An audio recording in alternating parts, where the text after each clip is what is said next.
Santiago বার্নাব্যুতে চোখ ধাঁধানো গোল করলেন স্বদেশি লিওনেল মেসির আইকনিক সেলিব্রেশন। এই সেলিব্রেশনটা দেখে খুশি হওয়ার চেয়ে বরং দুঃখটাই বেশি পাবেন লিওনেল মেসি, কারণ অসাধারণ গোল করে লিওনেল মেসির রেকর্ডটাই ভেঙে দিয়েছেন হুলিয়ান আলভারেজ। অ্যাটলেটিকো মাদ্রিদের হয়ে চলতি সিজনে উড়ন্ত ছন্দে আছেন আলভারেজ। যেমনটা হওয়া দরকার একজন বিশ্বকাপ জয়ী তারকার, ঠিক তেমনটাই পারফর্ম করে যাচ্ছেন আর্জেন্টাইন এই ফরোয়ার্ড।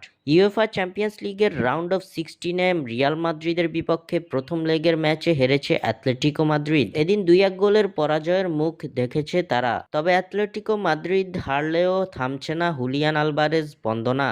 কেনই বা হবে না? সান্তিয়াগো বার্নাব্যুতে যে কারিশমা দেখিয়েছেন আলভারেজ, তা কি করে ভুলার মতো?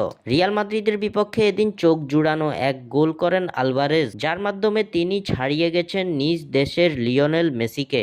ইউএফা চ্যাম্পিয়ন্স লিগে লিওনেল মেসি তার প্রথম 26 ম্যাচে গোল করেছিলেন 13টি। অন্যদিকে হুলিয়ান আলভারেজ তার প্রথম 26 ম্যাচে 15টি গোল করেন, যার ফলে সমান ম্যাচ খেলে লিওনেল মেসির চেয়ে 2 গোল বেশি করে তাকে ছাড়িয়ে গেছেন হুলিয়ান আলভারেজ।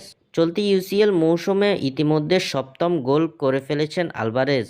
স্বাক্ষর থেকে সাদবিন ইসলাম।